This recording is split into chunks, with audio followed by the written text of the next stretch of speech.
Hello dear class 11 students, welcome on biology one shot channel. आप सभी लोग का यहाँ पर स्वागत है। मैं अमृता मैम आप सभी लोगों के लिए क्लास 11th की एक सीरीज़ लेके आ रही हूँ, जिसमें कि हम लोग साल भर में NCERT based and some extra topics for NEET examination also biology को पूरा कवर करेंगे। Everything from your NCERT will be covered, along with that some more topics which generally comes in examination considered out of NCERT but still seen in the PYQs. We'll be trying to cover them also. So all the class 11 students, you are welcome on the channel Biology One Shot. आप लोगों का 2023-24 का जो syllabus है that is a rationalized syllabus of class 11, जहाँ पर कि कई सारे चैप्टर्स डिलीट कर दिए गए हैं। तो हम लोग 2023-24 के rationalized syllabus को ही फॉलो करने वाले हैं एंड हम लोग हमारी बायोलॉजी को पूरा कवर करने वाले हैं, starting from the basics to the most advanced thing with the help of imaginations, images, pictures, along with NCERT reading in the same lecture।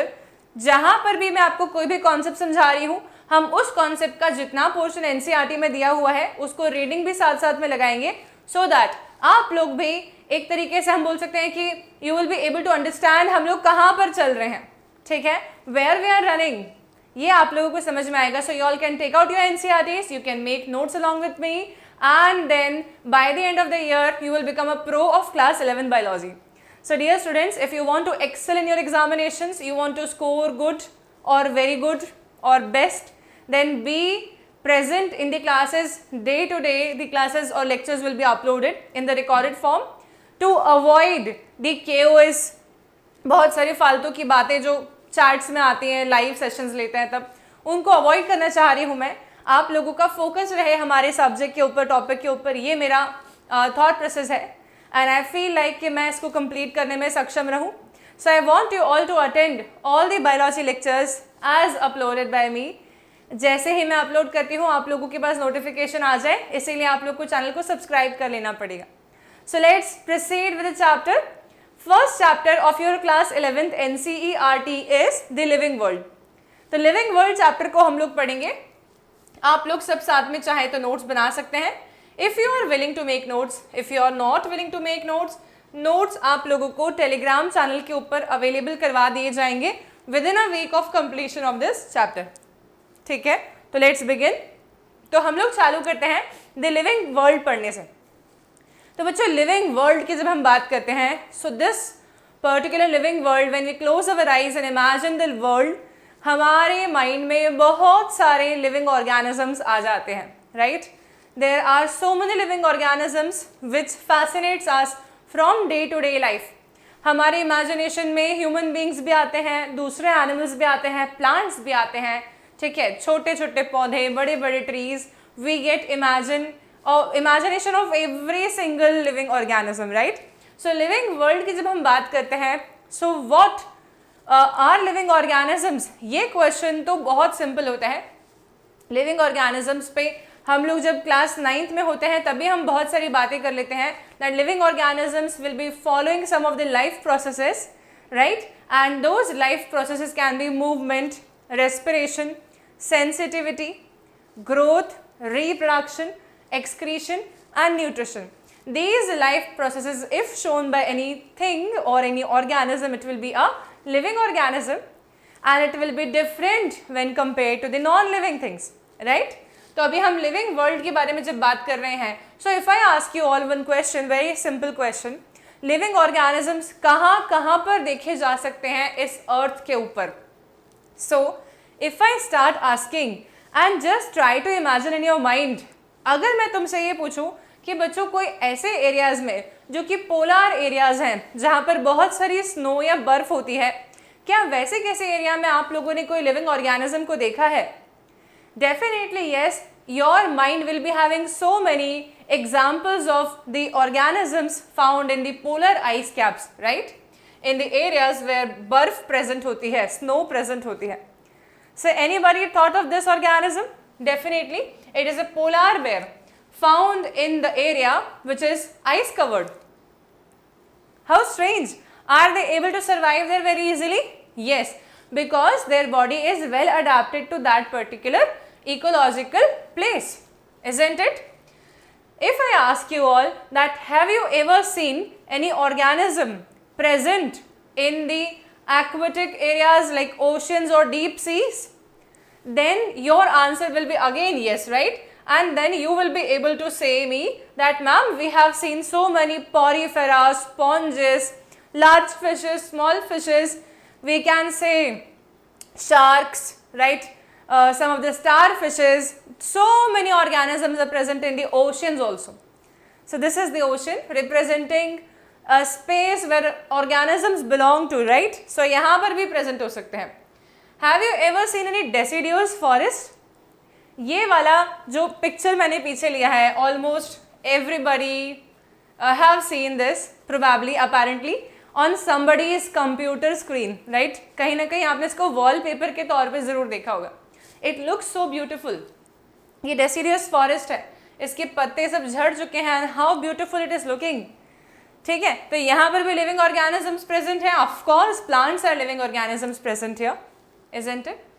Then can I say then in the lakes which are stagnant water lakes, some of the organisms can be present. Definitely yes, the fishes can be present. Some of the birds which are migrating in nature will be coming to that area, inhabit that area, will be eating up the fishes from that area. ठीक है, तो ये हमें क्या दिख रहा है कि इधर भी बहुत सारे लिविंग ऑर्गेनिजम्स हमें प्रेजेंट देखने मिल सकते हैं. और डेजर्ट में ऑफ कोर्स आपके माइंड में कैमल इमेजिनेशन में आ गया होगा कि डेजर्ट अगर पूछा मैम ने तो हम कैमल बोल देंगे. और भी बहुत सारे ऑर्गेनिजम्स डेजर्ट में होते हैं, लेकिन जनरली डेजर्ट एनिमल में मेजॉरिटी बच्चों के माइंड में कैमल आता है. फिर ये इमेज देखते हैं. ये इमेज क्या है? ये इमेज बच्चों एक ऐसा इमेज है जिसको हम बोलते हैं hot sulphur spring. Hot sulphur spring, इसको कभी कभी थर्मल वेंट भी बोलते हैं. So can we all say that ऐसे किसी एरिया में जो कि हॉट सल्फर स्प्रिंग है, इस प्रकार के एरियाज बहुत ज़्यादा इंटेंसिफाइड हॉट या गर्म होते हैं. क्या यहाँ पर भी कोई ऑर्गेनिजम्स इनहैबिटेंट हो सकते हैं, रह सकते हैं, सर्वाइव कर सकते हैं? Then the answer will be yes to it, क्योंकि ऐसे एरियाज में भी कई सारे बैक्टीरियाज इनहैबिटेंट होते हैं जो कि यहाँ पर आराम से अपनी ज़िंदगी बिता सकते हैं. Those kind of bacterias comes under the category of a very primitive kind of bacterial category called as archaebacteria, primitive bacteria. ठीक है, तो archaebacteria या primitive bacteria यहाँ पर रह सकते हैं. हम लोग नेक्स्ट चैप्टर जब पढ़ते हैं बायोलॉजिकल क्लासिफिकेशन, तो हमें उसके बारे में भी मालूम पड़ता है कि कौन कौन से archaebacteria प्रेजेंट होते हैं. ठीक है, तो मतलब आप समझिए कि किसी भी जगह को ऑर्गेनिजम्स ने छोड़ा नहीं है. In fact we can say almost everywhere, whether it could be oceans और it could be deciduous forest, it could be forest जो कि बहुत डेंस होते हैं. ठीक है, जैसे कि ट्रॉपिकल रेन फॉरेस्ट. ठीक है, हर एक जगह पर हमें ऑर्गेनिजम्स देखने को मिलते हैं और बहुत सारे देखने को मिलते हैं.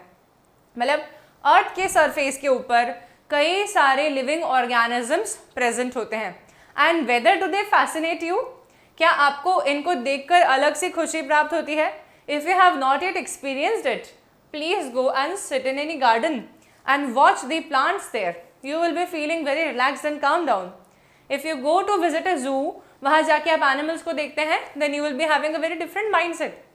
क्योंकि इतने सारे organisms of different types are present on this earth, और ये तो मैं सिर्फ मेरे ही एरिया में देख रही हूँ. हो सकता है कि मैं कहीं और जाऊँ, किसी और कंट्री में, जैसे कि अफ्रीका हो गया, ऑस्ट्रेलिया हो गया, वहाँ के organisms भी होंगे अलग अलग, वो हमारे से मैच नहीं करते होंगे शायद, लेकिन still they are present. Right? So there are so many organisms present which fascinates us. Their behavior fascinates us.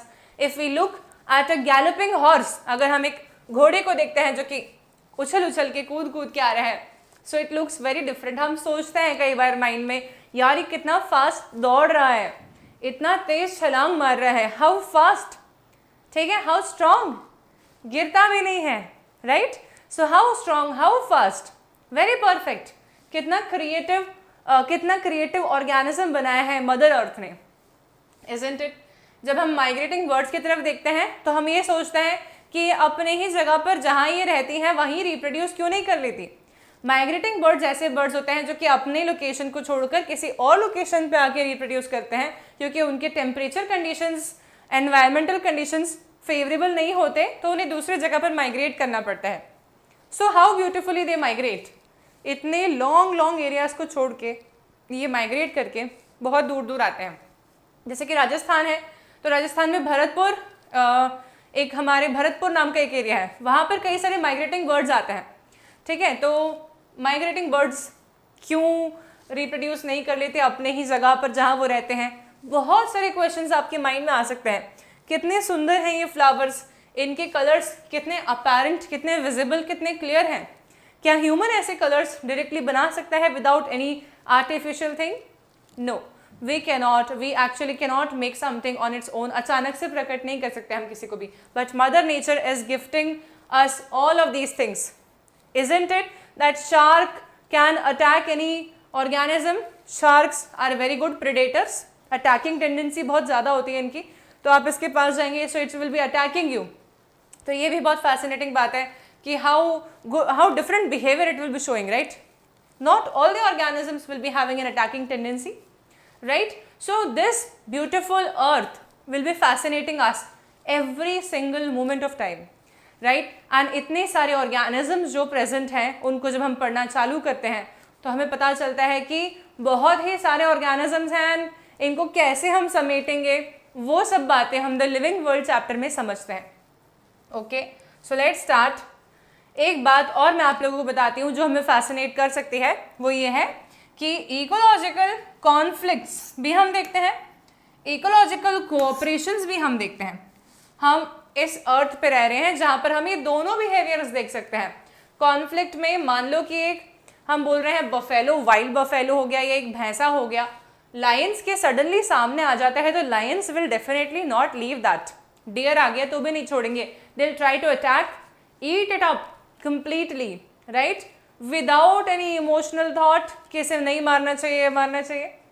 On the very contrary we can also see cooperation kind of thing like in ants। आप ये देख पा रहे हैं कि दो stones के बीच में ants को पास करना है। So what the ants are doing actually, some of the ants are making a bridge kind of thing जिसके ऊपर दूसरे ants चढ़ के चले जाएं। How cooperative, ठीक है। ऐसे ecological cooperations हम लोग हनी बी के केस में भी देखते हैं। Honey bees will be helping each other so that they can make a complete honeycomb with so much of honey in it, isn't it? So these are some of the examples of ecological conflicts and cooperation which also fascinates us।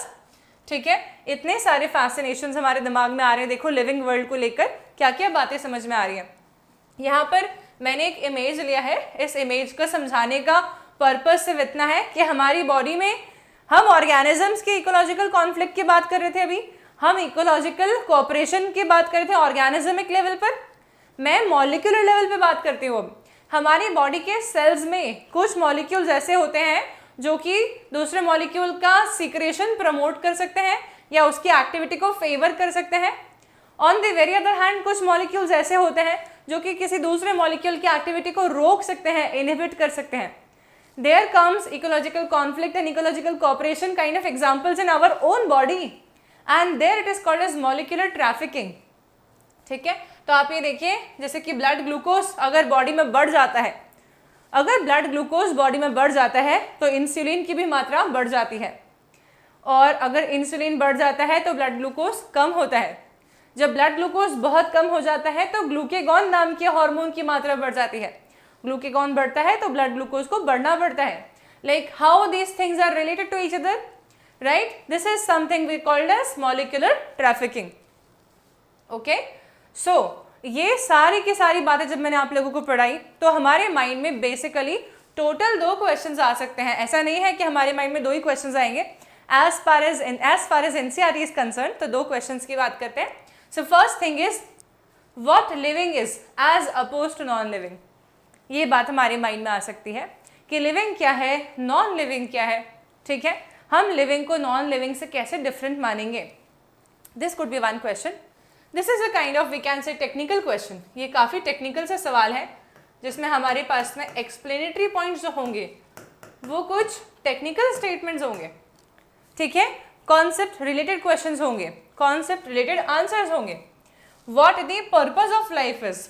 दूसरा question जो हमारे mind में आ सकता है, purpose of life is, ये काफी philosophical से question है, क्यों हम जिंदा है, ठीक है, जीवन क्या है, kind of things, why are we existing on this earth, right?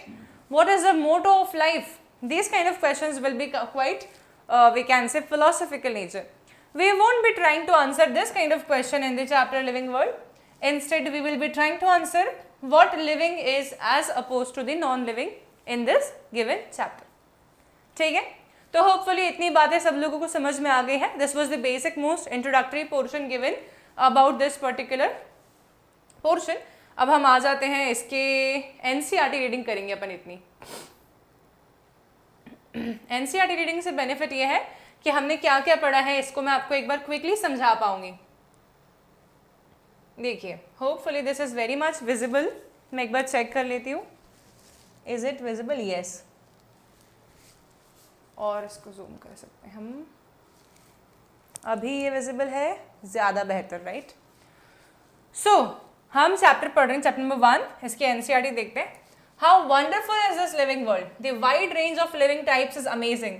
The extraordinary habitats in which we find living organisms, be it cold mountains, deciduous forest, oceans, freshwater lakes, desert or hot springs, leaves us speechless.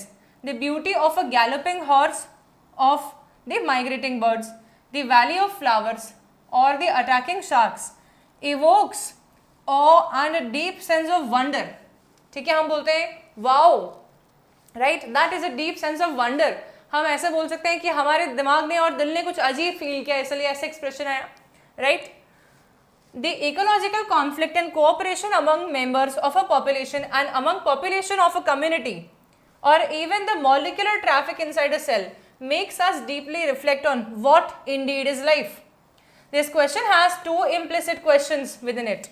The first is a technical one and seeks answer to what living is as opposed to the non-living. And the second is a philosophical question and seeks answer to what the purpose of life is. ठीक है, as scientists we shall not attempt answering the second question. We will be trying to reflect on what is living. ठीक है बच्चे लोग बताइए, क्या ये portion पूरा समझ में आ गया है? तो ये हमारा द लिविंग वर्ल्ड के बारे में बेसिक मोस्ट इन्फॉर्मेशन हुआ, इंट्रोडक्टरी पोर्शन हुआ.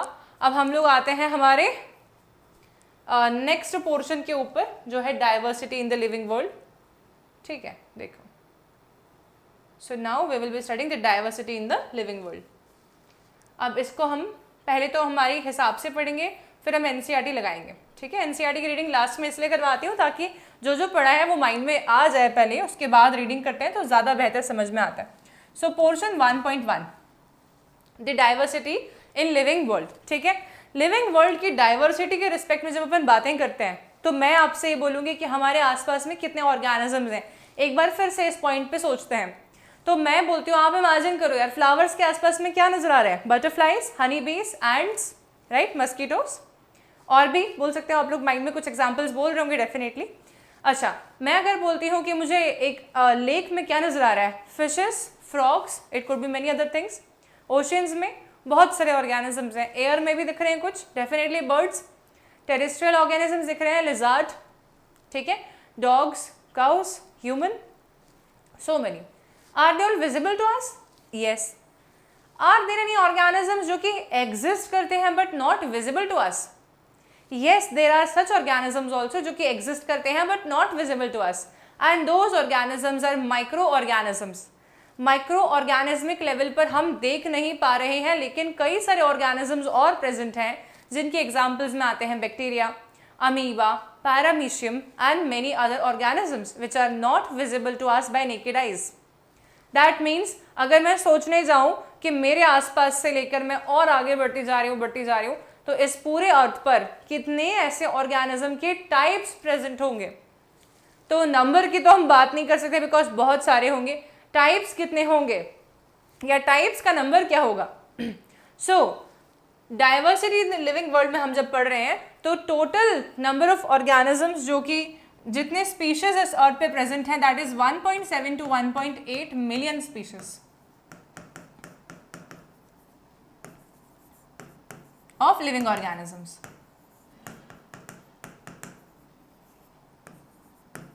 ऑन अर्थ, ठीक है, जो कि कैसी स्पीशीज है, डिस्कवर्ड एंड कैरेक्टराइज्ड, मतलब इन स्पीशीज के बारे में हम जानते हैं ऑलरेडी, आइडेंटिफाइड स्पीशीज है ये, ठीक है। क्या इनके अलावा और कोई स्पीशीज नहीं है? नहीं, हमने अभी वर्ल्ड को पूरा एक्सप्लोर ही नहीं किया है। अगर हम वर्ल्ड को एक्सप्लोर करने जाएंगे तो हमें मालूम पड़ेगा इनके अलावा भी और स्पीशीज एग्जिस्ट करती होंगी, लेकिन ग्रेजुअली उनका नंबर ऐड ऑन हो रहा है। अभी तक राइट नाउ हमारे पास डेटा 1.7 से 1.8 मिलियन एग्जिस्टिंग स्पीशीज का है, ठीक है। अगर हम हमारे आसपास के नियर प्रॉक्सिमिटी सराउंडिंग्स में स्पीशीज को देखना चालू करते हैं तो वो, और हम अगर सिटी भी चेंज करते हैं, हम कभी कभार स्टेट चेंज करते हैं, तो डिफरेंट ऑर्गेनिजम्स देखने मिलते हैं। जैसे कि मैं जब साउथ साइड में गई थी एक बार देखने के लिए, तो I was very much, we can say very frequently I was able to see elephants, right, but here in the area where I live right now, like Madhya Pradesh, we don't see elephants that frequently. तो हम जैसे elephant देखें तो we have a sensation of wow elephant है, elephant है। सब लोग colony में बाहर जाते हैं, भाग के एलिफेंट को देखते हैं, बहुत खुश होते हैं, उसके लिए बनानास लाते हैं, खिलाते हैं। So like that kind of feeling we have right now.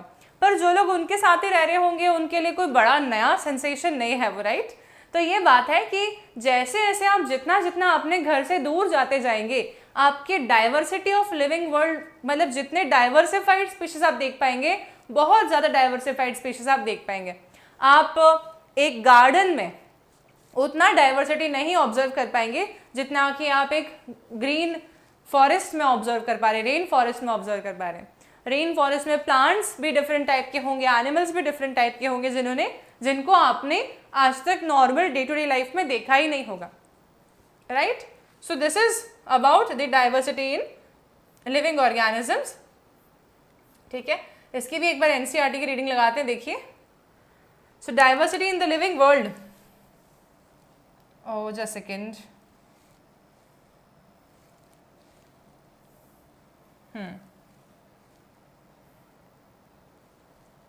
ठीक है। अब हम यहाँ देखते हैं, देखिए। So here if you look around you will see a large variety of living organisms, ठीक है। अगर आप अपने आसपास देखते हैं तो आप अपने आसपास में large variety of living organisms को देख पा रहे होंगे, B it potted plant, insect, birds, your pets, other animals, plants, etcetera. There are also several organisms that you cannot see with your naked eyes, but they are all around you. Like I have said about bacteria and some of the microorganisms. If you were to increase the area that you make observations, the range and variety of organisms that you will be seeing will be increased. Definitely, हम जितना दूर जाते आएंगे उतना range of different organisms हमको देखने को मिलेंगे. Obviously, if you were to visit a dense forest, you would probably see a much greater number and kind of living organisms in it when compared to the nearby surroundings. Each different kind of plant, animal or organism that you see represent a species. ठीक है, जैसे कि मैंने कहा, अगर मैं बात कर रही हूँ सिर्फ एक हनी बी की, तो हनी बी एक पर्टिकुलर डिफरेंट स्पीशीज की मैंने देखी। हनी बी के और भी अलग अलग स्पीशीज प्रेजेंट होंगे, है ना, बहुत सारे स्पीशीज अलग अलग हो सकते हैं, तो हर एक ऑर्गेनिज्म एक स्पीशीज को बिलोंग करते हैं। So the number of species that are known and described are ranging in between 1.7 to 1.8 million, और इसी को हम लोग बोलते हैं बायोडाइवर्सिटी, ठीक है। So biodiversity meaning the number of species which are known and described together are called as biodiversity, ठीक है। Now come on to this paragraph, types of organisms present on the earth. We should remember here that we explore new areas and even old ones, new organisms are continuously being identified. मतलब ऐसा भी हो सकता है कि आपके ही आसपास के सराउंडिंग एरिया में आपको कोई नया ऑर्गेनिज्म मिल जाए, या अगर आप किसी और जगह जाएंगे तो ऑब्वियसली नया ऑर्गेनिज्म मिलने के चांसेस कंपेरेटिवली ज़्यादा होंगे, ठीक है। As stated earlier, there are millions of plants and animals in this world. We know the plants and animals. अच्छा, अब यहाँ पर अपने नॉमेनक्लेचर की बात है तो हम नेक्स्ट पोर्शन पे आ जाते हैं। बच्चों ऐसे करके पढ़ेंगे तो ये चैप्टर जो है आपके लिए बहुत सिंपल हो जाने वाला है, ठीक है, बहुत ज़्यादा सिंपल। सो बायोडाइवर्सिटी आपको समझ में आ गया है hopefully term, the total number of known and described species in the world together are called as biodiversity. ठीक है, so this is the definition of biodiversity. Now अब हम बात करते हैं नॉमेनक्लेचर टर्म के बारे में. तो नॉमेनक्लेचर क्या होता है ये समझते हैं. So for example if I am living in India right now, so मैं यहाँ पर मैंगो का कोई अलग नाम जानती हूँ. जापान में लोग मैंगो को कुछ और बोलते होंगे, चाइना में कुछ और बोलते होंगे शायद से, ऑस्ट्रेलिया में अलग कुछ बोलते होंगे, मतलब उनके लोकल नेम्स अलग अलग हो सकते हैं. ये तो हम बहुत दूर चले गए, हम पास की ही बात कर लेते हैं. ठीक है, तो अगर हम इंडिया के अंदर ही रह रहे हैं, उसके बाद मैं आपको एक एग्जांपल बताती हूँ. So you might have heard about the vegetable which is called as pumpkin. खाया भी है आप सब लोगों ने, राइट. तो पम्पकिन को हम लोग हिंदी भाषा में कद्दू बोलते हैं, जनरली अधिकतर लोग वो बोलते हैं, राइट. पर कुछ लोग यूपी साइड में उसको पेठा भी बोलते हैं, इजंट इट. और मैंने कुछ जगहों पर बड़ा ही आश्चर्यजनक तरीके से उसका नाम सीताफल सुना, जबकि सीताफल मध्य प्रदेश में कस्टर्ड एप्पल को बोलते हैं. ठीक है, तो अलग अलग जगहों पर आप लोगों को अलग अलग नाम मिल सकते हैं किसी भी ऑर्गेनिज्म के. ये भी ऑर्गेनिजम्स ही है ना, क्योंकि ये प्लांट्स के प्रोडक्ट हैं इसलिए. ठीक है, तो ऑर्गेनिजम्स के अलग अलग नाम हो सकते हैं बच्चों, क्योंकि आप लोकल नेम्स से जानते हैं. तो हो सकता है मैं, आप, हम 4-5 लोग मिलकर जब बात करें तो we are able to relate to it, right. But अगर हमारे साथ में अचानक से एक फॉरेन कंट्री का बंदा आके बैठ गया और मैंने उसको कुछ बोला, तो whether he will be able to relate to me? Definitely not, क्योंकि उसके लिए उस चीज़ का नाम कुछ और है. हम ये नहीं चाहते हैं कि हम वर्ल्ड के किसी भी कॉर्नर पर चले जाएं तो हम जिस चीज़ को समझाना चाह रहे हैं उसको वहाँ के लोग नहीं समझ पाए. For that thing we need to come on to a single name of organisms which could be utilised by everybody all over the world. सभी लोग सेम नाम से जाने. ठीक है, now there was a language which is called as Latin language. ठीक है, और लैटिन लैंग्वेज आज बोली भाषा में इस्तेमाल नहीं की जाती. Meaning Latin language existed, it is now not utilized as a spoken language in any area of the world. Latin language is therefore utilized for naming the organisms since it is not spoken anywhere. So there will be not a mixing up thing in that, right? जैसे अपन लोग कर देते हैं ना हिंदी में, तो हम लोग कैसे बोलते हैं ग्लास ऑफ वाटर. कई जगह पे आपने देखा होगा उसको बोलते हो गिलास, बोला है. ठीक है, तो गिलास क्या होता है? It is nothing but we have just accented और modified its pronunciation according to our convenience. ऐसे किधर भी चले जाओ आप लोग करेंगे ऐसा. ठीक है, तो जो भाषा बोली नहीं जाती है उसमें नाम अगर हम रखें ऑर्गेनिजम्स के तो ज़्यादा बेहतर होगा. देयरफॉर लैटिन लैंग्वेज में नाम रखे जा रहे हैं ऑर्गेनिजम्स के, so that it could be very easily we can say identified at any corner of the world by the same name. ठीक है, सो नॉमेनक्लेचर, नॉमेनक्लेचर के रिक्वायरमेंट क्या है तो हम जानते ही हैं. नॉमेनक्लेचर किसी भी ऑर्गेनिज्म को मैं अगर नाम नहीं दूंगी तो how will I be able to identify it, right. अच्छा, किसी भी ऑर्गेनिज्म को हमको नाम देना है तो मैंने बोला यार मैंने एक ऐसा ऑर्गेनिज्म देखा बच्चों जिसके पास में क्या प्रेजेंट था, बॉडी हेयर प्रेजेंट थे यार, और उसके पास में 2 कान थे. ठीक है, और उसके पास में एक टेल थी. इमेजिन करते जाना. और उस ऑर्गेनिज्म के बॉडी के ऊपर बहुत सारी black white black white black white strips present थी. उस ऑर्गेनिज्म के टोटल 4 अपेंडेज थे, 2 आगे के और 2 पीछे के पैर. ठीक है, मतलब कि 4 लिम्ब एंड हाइंड लिम्ब. आप इमेजिन कर पा रहे हैं? उसके जो फेस है या मुंह है जो वो नीचे की तरफ झुका हुआ था और उसकी आंखें यहाँ पर प्रेजेंट थी और वो जनरली ग्रास खाता हुआ दिखा. आप सभी लोगों के माइंड में जो इमेजिनेशन आया है वो आई एम श्योर ज़ीब्रा का आया है, राइट. क्यों ऐसा आया? क्योंकि आप उसको जानते हैं नाम से, लेकिन कैरेक्टर्स जब मैंने बोली तब उसका नाम आपके माइंड में ऑटोमेटिकली आया. That means characterisation is needed before nomenclature. So whenever I want to name something, I need to speak the characters. I need to be very sure about these characters matches the name of this organism, and then I'll be speaking the name, right? So nomenclatures need, I hope everybody can understand. Nomenclature का मतलब होता है naming of any organism, ठीक है, on the basis of certain characteristic set which are identifiable characteristics, right? Nomenclature will be Latin terminology में हम नाम देंगे किसी भी organism को that could be spoken as same everywhere around any corner of the world.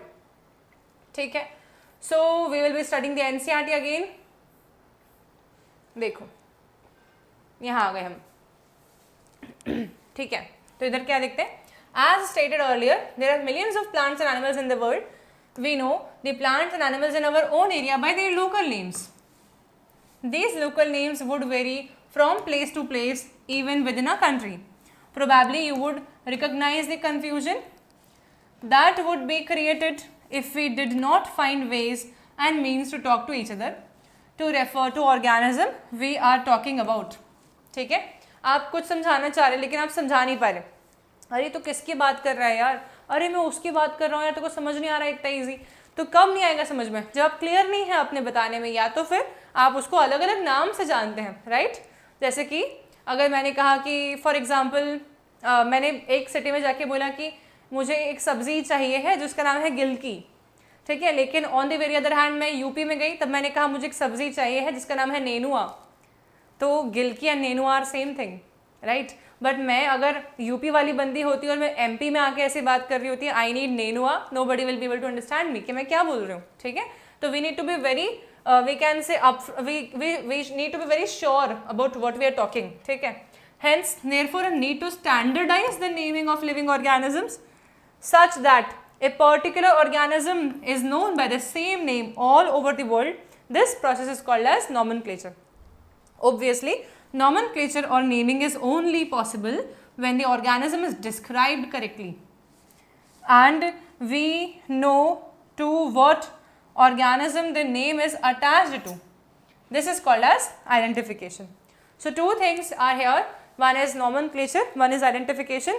ठीक है, so identification, we can say characterization, and these things are related. ये सारी चीज़ें हमें लगानी पड़ेंगी तब जाके हम किसी ऑर्गेनिज्म को आइडेंटिफाई कर पाएंगे. ठीक है, चलिए अब आगे बढ़ते हैं इसी वाले पेज पे. देखो, okay, now in order to facilitate the study, number of scientists have established procedures to assign a scientific name to each known organism. This is acceptable to biologists all over the world. For plants, scientific names are based on the agreed principles and criteria which are provided in the, अभी अपन देखते हैं. देखो, अभी plants के naming और animals के naming के लिए साइंटिस्ट ने जो है कुछ बातें बताई. अब हम आते हैं वापस से हमारे स्लाइड्स पे. ठीक है, ओके. नॉमेनक्लेचर क्या होता है? नॉमेनक्लेचर जनरल लैंग्वेज में लिखे तो the process of naming an organism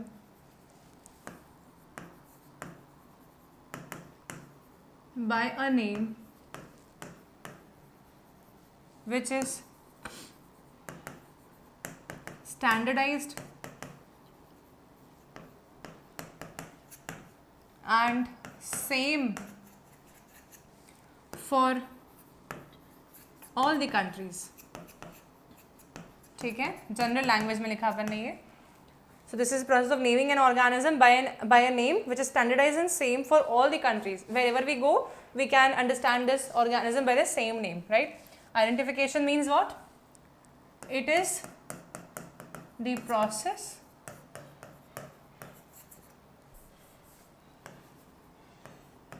of identifying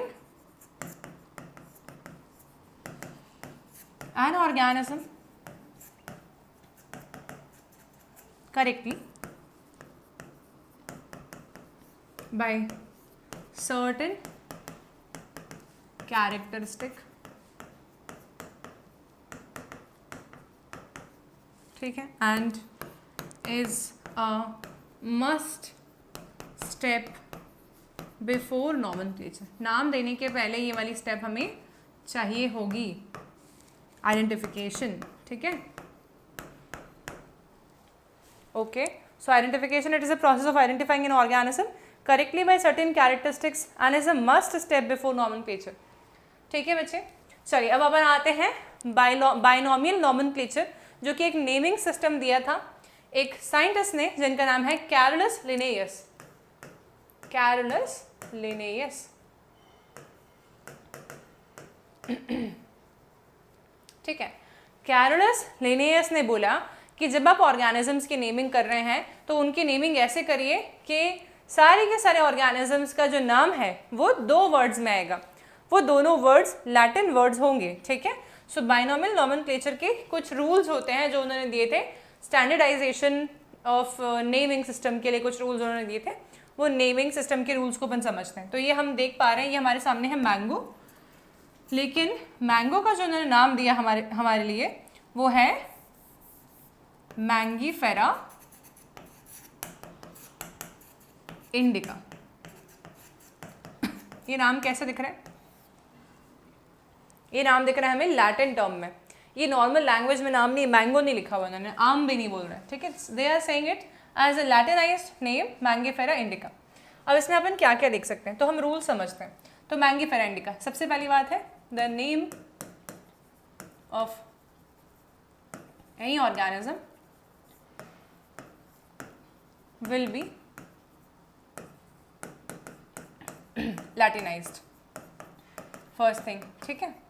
then the name will be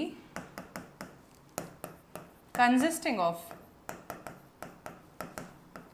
2 words, ठीक है, 1 genus and 1 species,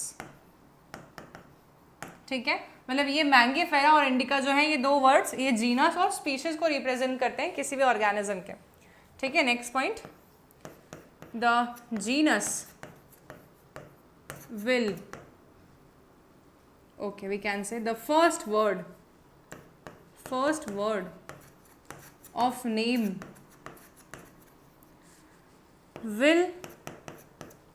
will represent genus and its first letter should be capitalized,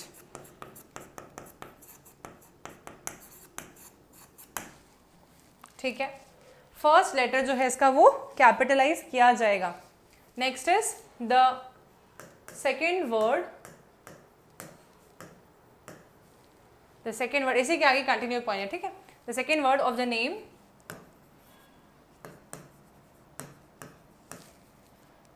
will represent its species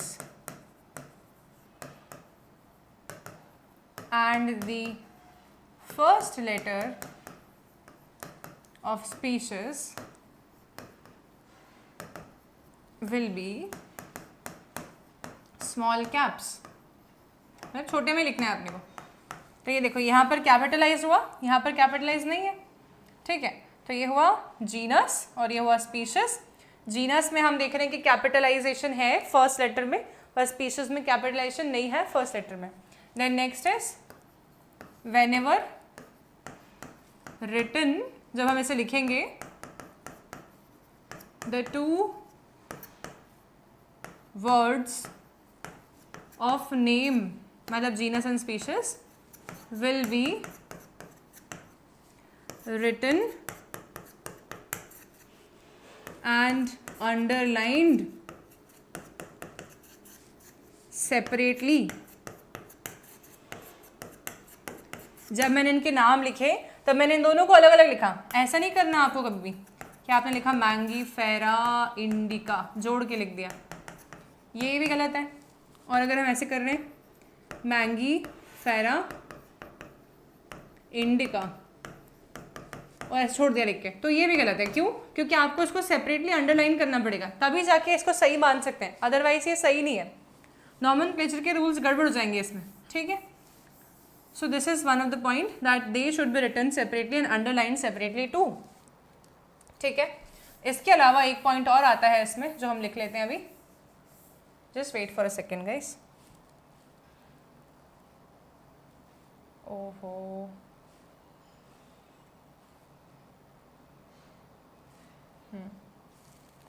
ठीक है, ऐसे ही लिखते हैं। Next point को यहाँ पर लिख देती हूँ मैं स्टार बना के, और मैंगीफेरा इंडिका यहाँ लिख देती हूँ, ठीक है। ये है Mangifera indica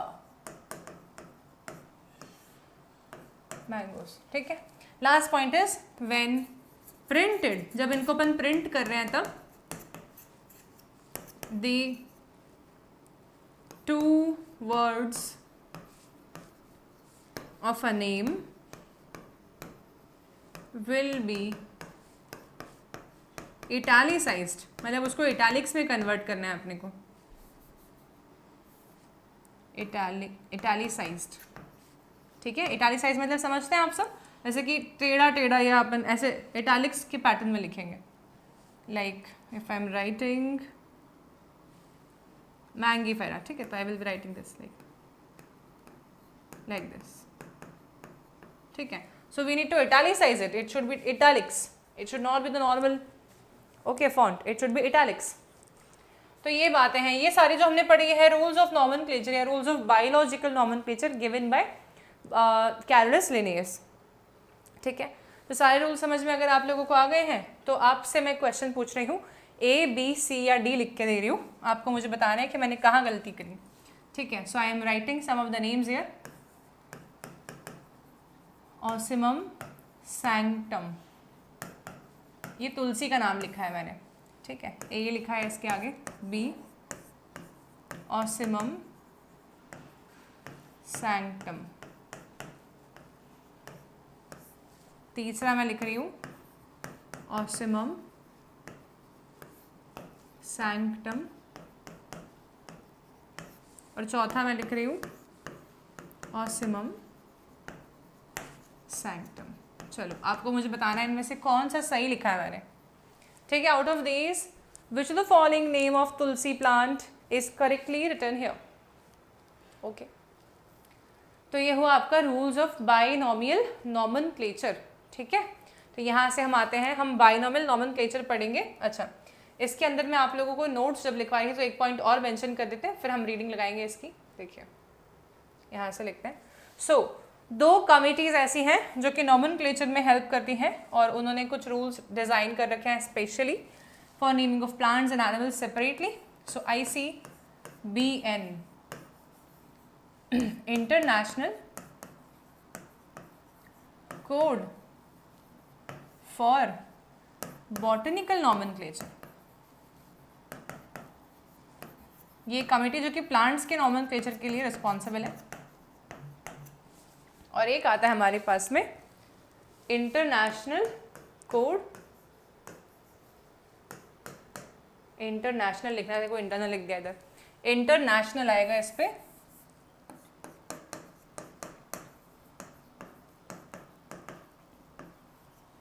international code of zoological nomenclature.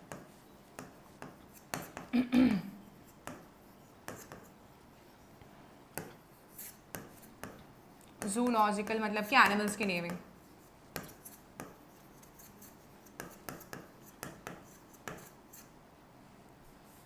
ठीक है। तो ये दो कमिटीज़ जो हैं स्पेशली डिज़ाइंड है नेमिंग ऑफ ऑर्गेनिजम्स के साथ में डील करती हैं, ओके। चलो इसके एनसीईआरटी पर क्विकली देख लेते हैं, बहुत सिंपल हो गया अभी टॉपिक तो हमारे लिए, ठीक है। अब हम यहाँ तक आ गए थे already, so we can see, इसमें पूरा इरेज कर दो पहले तो, अब अपन आगे आते हैं।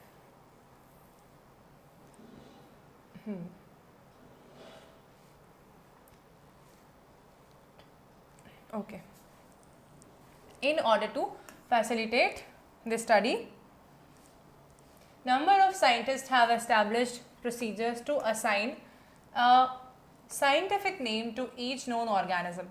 This is acceptable to biologists all over the world. For plants, scientific names are based on agreed principles and क्या लिखा है, criteria, which are provided in International Code for Botanical Nomenclature (ICBN). And you may ask how animals are named. Animal taxonomists have evolved the International Code of Zoological Nomenclature (ICZN). ठीक है. The scientific names ensure that each organism has only one name all over the world.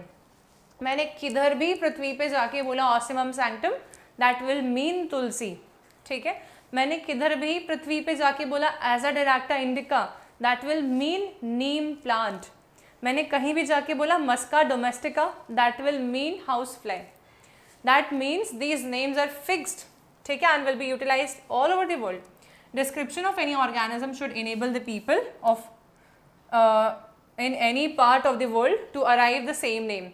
They also ensure that such a name has not been used for any other organism. आपको इसमें ये नहीं होना चाहिए कि दो organism का same नाम रख दिया आपने. Biologists follow universally accepted principles to provide the scientific names to known organisms. Each name has two components: the generic name and the specific epithet. मतलब genus and species. Specific epithet का मतलब होता है species. This system of providing a name with two components is called as binomial nomenclature. ठीक है, इसको हम बोलते हैं binomial nomenclature. This naming system was given by Carolus Linnaeus. Is being practiced by the biologists all over the world. This naming system using a two-word formula was found convenient.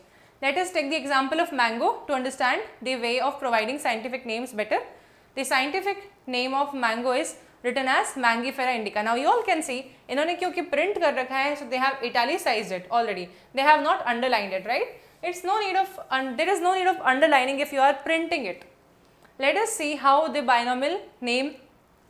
In this name, Mangifera represents genus and indica represents species or specific epithet. ठीक है. Other universal rules क्या क्या हैं अब देखते हैं अपन. तो पहला है biological names are Latinized. ठीक है, Latin में लिखते हैं उन्हें, and written in italics. They are Latinized, derived from Latin irrespective of their origin. किधर का भी प्लांट हो, किधर का भी एनिमल हो, आपको लिखना है लैटिन में. दूसरा, the first word in the biological name represents the genus. Second represents the species या specific epithet. Third, both the words in biological name when handwritten are separately underlined or printed in italics to indicate their Latin origin. ठीक है, आपको या तो print करो तो italics करना है, लिख रहे हो तो underline करना है separately. Then next point is the first word denoting the genus starts with a capital letter, while specific epithet starts with a small letter. It can be illustrated with the example of Mangifera indica. ठीक है, तो hopefully ये समझ में आ गया सभी को. अच्छा, अब कभी कभी ऐसा देखने मिलता है अपने को कि लोग लिखते हैं नाम Mangifera indica, इतना नहीं लिखते, केवल लिखते हैं Mangifera indica लिन. अभी लिन क्या है? तो लिन इज नथिंग बट जो डिस्कवरर है, जिसने नाम दिया है, उसका नाम. जैसे यहाँ पर लिनेयस, सो लिनेयस ने मैंगो का नाम दिया था मैंगीफेरा इंडिका, इसलिए लिनेयस, लिन इसके पीछे आ सकता है. So sometimes binomial nomenclature genus species will be accompanied by the scientist name also. ठीक है, ओके. सो सिंस कहाँ थे हम? It is nearly impossible to study, नहीं यहाँ पर था बस इतना. Name of the author appears after the specific epithet by any chance if there is any. हमेशा नहीं आएगा ऑथर का नाम. ओके, अब कहाँ आते हैं अपन? अब क्लासिफिकेशन वर्ड पे आते हैं और कुछ और बातें समझते हैं. ठीक है, देखो हम लोग यहाँ तक तो आ ही चुके थे, राइट? अब क्लासिफिकेशन पे आते हैं. अब क्लासिफिकेशन का क्या रीज़न है और क्या मतलब है? तो इतने सारे लिविंग ऑर्गेनिजम्स प्रेजेंट है, 1.7 to 1.8 मिलियन स्पीशीज. मैं इंडिविजुअल को स्टडी करने जाऊँ तो इट्स नॉट पॉसिबल. अगर हम एनिमल किंगडम या प्लांट किंगडम पढ़ रहे होते हैं और हर एक इंडिविजुअल ऑर्गेनिज्म की सेपरेटली स्टडी कर रहे होते तो this will become a practically impossible task for me to complete all the organisms naming, right, और even understanding the characteristics. So what can I do? मैं क्या कर सकती हूँ? तो हम उसको क्लासीफाई कर सकते हैं. जैसे कि मैंने आपको बोला इमेजिन करो डॉग्स, तो आपके माइंड में जब डॉग्स का इमेजिनेशन आया तो क्या आया, सबके माइंड में डॉग की ही इमेज आई। किसी के माइंड में कैट की इमेज आई होगी क्या? नहीं। अब मैं डॉग्स के बारे में बात कर रही हूँ। अब मैंने आपको डॉग्स का कहा तो डॉग्स के माइंड में मतलब डॉग्स का imagination somewhat like this he आपके माइंड में आया होगा। अलग अलग भी आ सकता है, स्ट्रीट डॉग भी इमेजिन हो सकता है, किसी की कोई पेट डॉग है तो उनको वो इमेजिन हो गया होगा, पर डॉग ही इमेजिन हुआ होगा। अलग अलग टाइप के डॉग्स भी इमेजिन हो सकते हैं। डॉग्स क्योंकि खुद एक कैटेगरी है बच्चों, ठीक है, डॉग्स को क्योंकि खुद एक कैटेगरी है पूरी की पूरी, एक टैक्सा है, कैटेगरी को बोलते हैं टैक्सा। अगर मैं बात करूं यहाँ पर जर्मन शेफर्ड की, ठीक है, जैसे हम बोलते हैं अल्साटियन, तो यहाँ पर आपके दिमाग में अब मैंने जब जर्मन शेफर्ड वर्ड बोला है तो आपके माइंड में ये वाला डॉग आएगा स्पेसिफिकली, राइट। ऐसे ही मैंने अगर आपके सामने बोला होता मैमल्स, तो आपके माइंड में बहुत सारे मैमल्स आ सकते हैं, लेकिन मंकी आ सकता है, काऊ आ सकती है, ह्यूमन आ सकता है।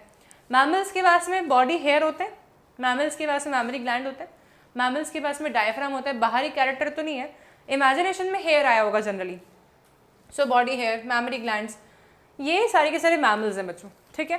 तो मैमल्स जब भी हम इमेजिन करते हैं तो हमारे माइंड में कुछ इनमें से आता है, जिसके पास में बॉडी हेयर है, जिसके पास में मैमरी ग्लैंड्स है, somewhat like this, right. So we are able to understand that हम कुछ कुछ लिंक करते हैं ऑर्गेनिजम्स को। मैंने वीट बोला तो आप सबके माइंड में वीट ही आया होगा, किसी के भी माइंड में राइस नहीं आया होगा, राइट। तो वीट बोला तो वीट दिमाग में आ रहा है, राइस बोला तो राइस दिमाग में आ रहा है।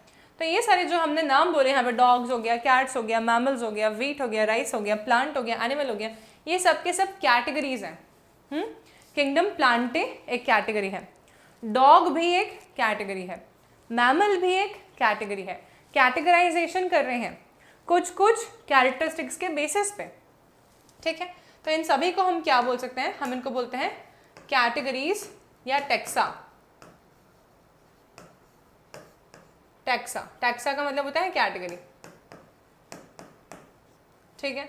तो जब भी हम लोग कैटेगराइजेशन की बात करते हैं ऑर्गेनिजम्स की on the basis of the characteristics, classify करना चाहते हैं उन ऑर्गेनिजम्स को, तो हम उसको बोलते क्या है, टैक्सोनॉमी, ठीक है। So taxonomy is the branch of biology which deals with categorization, classification of the organisms after the identification of those organisms, ठीक है।